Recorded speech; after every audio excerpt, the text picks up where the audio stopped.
Hello everyone, and today I'd like to talk about Onigashima, but first the disclaimer. I did make some of the pictures in these videos, but I claim no ownership for any of the pictures nor any that I have used from other people. The images in this video belong to who they belong to. Some of it's mine, some of it's not, some of it's a little of both, but I lay no claim to the ownership of any of them. If you intend to use them yourself, please state the same in your media. Let's talk about Onigashima. First, let me say that many people have said that full power Kaido is fighting base Luffy and they still split the sky. I really don't think this is true. That is ridiculous to assume Luffy is at that level, without considering other possibilities like maybe Kaido's not fighting at full power. Then we have to consider Kaido's flame clouds. I believe this ability is being completely wasted. He can float things and obviously control them as well from what he's doing with Onigashima, so when Momonosuke holds up Onigashima, how about Kaido summons his flame clouds back and punches the ground, causing tiny rocks to fly up, and uses these rocks to attack Luffy long range, with Luffy countering it using Snake Man. I also believe that Kaido's Devil Fruit has an awakened form.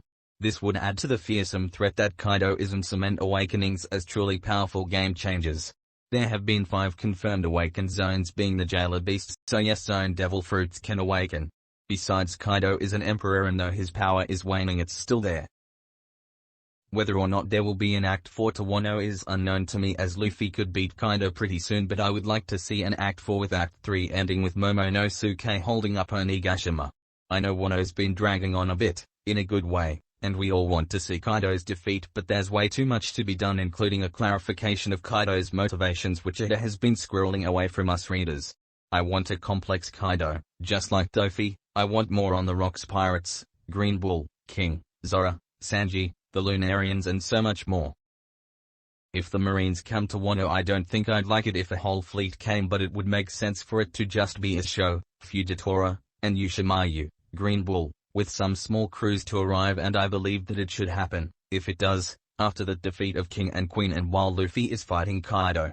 If there is an Act 4, this could be a chance for the Navy to get involved in Wano for Oda and give him the chance to introduce Green Bull, but I feel like that would come out of nowhere. I'd rather we were informed to this during Act 3 and it happens in Act 4 if it does. Green Bull is Yushimayu and Zora's father? I see the credit to this theory, and I'll be on board if Oda handles it well. Some light-hearted stuff would be great, like Yushimayu arrives, sees Zora and shouts, "Hey Zora, I didn't know you were here my son," and Zora says, "Oh hey dad," all calmly, while everyone else is like, "What the hell?" Faces shouting, "Your father's an admiral?" And Zora's like, "Yeah, I didn't tell you guys?" That would be hilarious for me, just like the Luffy and Garp reveal. For information on this theory, please refer to Mr. Morta's video on the screen.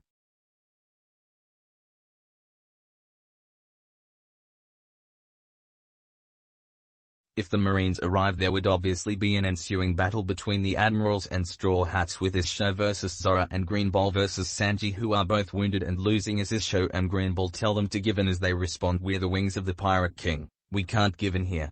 As Isho and Green Bull break off from their battles for a second and say the wings of the Pirate King must be able to fight Admiral-level threats, as they raise a wanted poster of Okiji that says 1.8 billion berries, and they ask, "Can you fight this?" I believe this would be the perfect time to re-enter Hayori into relevance, as she rushes to the scene and shouts, "Stop fighting, we don't need the Navy's help." And Isho says, "Careful with your words, if you say that we can't help you," which means if Straw Hat Luffy loses we can't fight Kaido, and Hayori shouts, "I believe in Luffy." As Isho smiles and the two admirals lay down arms as Zora and Sanji collapse and Hayori rushes to treat them. Let's move on to Gear 4 forms. Please refer to Mr. Morta's video on the screen for some context. I do agree with his many statements about Gear 4, but there is something I can't agree with, and that's Gear 4, Yonko Strength.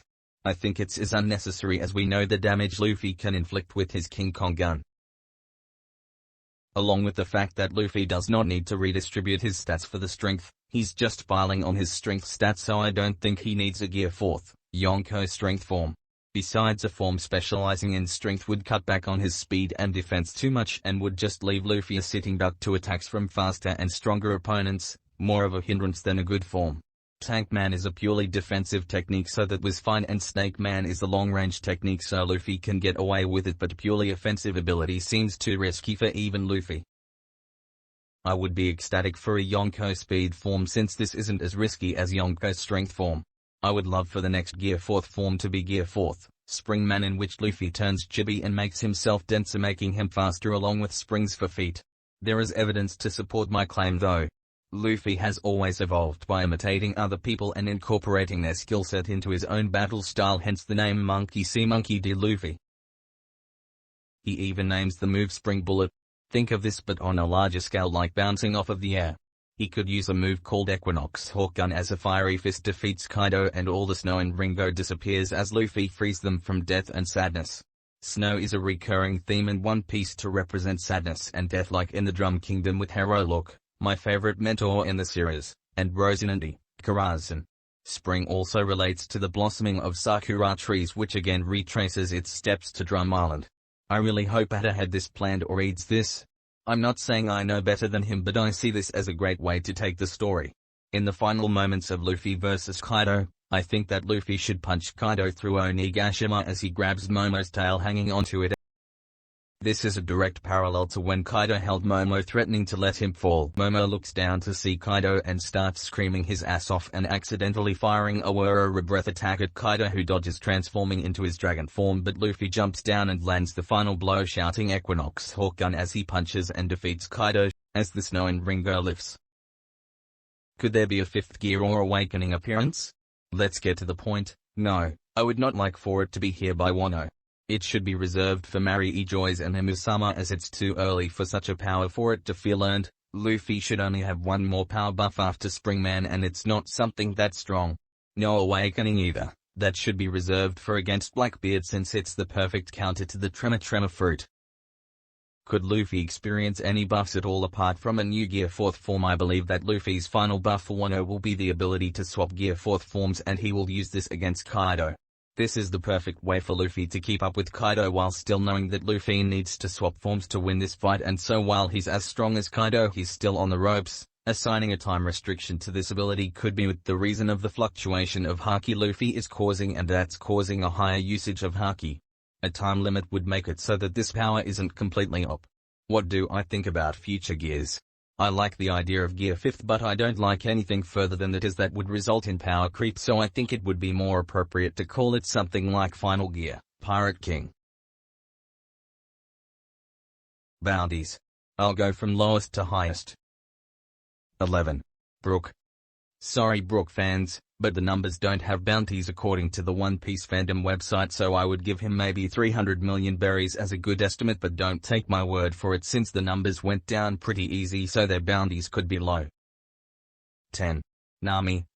Acquiring Zeus is quite the accomplishment, but she hasn't done a lot in the raid, so I can't justify anything higher than 330 million berries. 9. Usopp. Usopp made claims that he had Conker's Haki, which Oda is obviously gonna make the One Piece world think that's true when it's not, but regardless, given the feats Usopp accomplished on Dressrosa, I wasn't surprised with his bounty of 200 million berries, so we can expect around 350 million berries for him this time around. 8. Chopper. To be honest, Chopper deserves way more than this, but since he hasn't been credited to his accomplishments yet, I think Wano will end the joke and start Chopper on healthy 450 million berries, because doctors, well, you would think they would need to be healthy. This would mainly be because Chopper can heal the bigger members of the crew, and because he has vast medical knowledge the world government might want to get their hands on, including the Rumble Ball. 7. Frankie. Beating Sasaki was a huge feat for Frankie given his previous 94 million berry bounty, so that deserves a super reward of 500 million berries. 6. Robin. Robin showed great growth this arc in defeating Black Maria, and that requires a devilishly beautiful compensation of about 600 million berries. 5. Jinbei. After defeating the highest bounty in the Tobiropo, Who's Who, I think 630 million berries a suitable bounty for Jinbei. 4. Yamato. Yamato managed to make Kaido bleed and is his son, but his limits were clearly given as he seems to be injured from Kaido's attacks, so I think 1 billion berries is a good estimate. 3. Sanji. Here we are in the big leagues, the monster trio. Sanji is going to defeat Queen, has a raid suit, and there is the possibility of him being a Lunarian, a race the world government despises. There is no way it'll be lower than 1.45 billion berries, especially as a wing of the future Pirate King. 2. Zoro. Zoro has been revealed to have Conqueror's Haki and withstood a simultaneous attack from both Kaido and Big Mom, along with him being on the road to defeat King and the possibility of him being the son of Yushimayu, a powerful samurai and possibly Green Bull, an admiral of the navy. Giving him anything less than 1.46 billion berries would be an insult to his name. A specific 1.46 billion berries would be only 10 million berries above Sanji, as a reference to when Sanji did the same to Zoro. 1. Luffy. Here we are at our favorite Straw Hat and future Pirate King Monkey D. Luffy. Giving Luffy anything less 4.8 billion berries wouldn't make sense, but I do agree with Mr. Morge's statements on how bounties are decided in One Piece by Oda, so yeah, Luffy will probably have 5 billion berries on his head at the end of Wano. Link to the video is on the screen. Possibly Carrot. I love Carrot's character, it's well thought out and perfect for joining the crew. I really hope this happens in Wano, but if Oda decides to take her character in a different way, I'll accept that. Here's my predictions for a bounty if she receives one.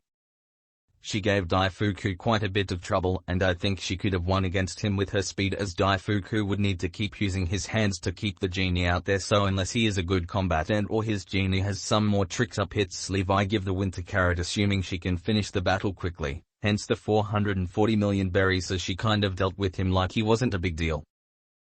Alright, see you guys, that's all I wanted to talk about Onigashima. See you guys next time.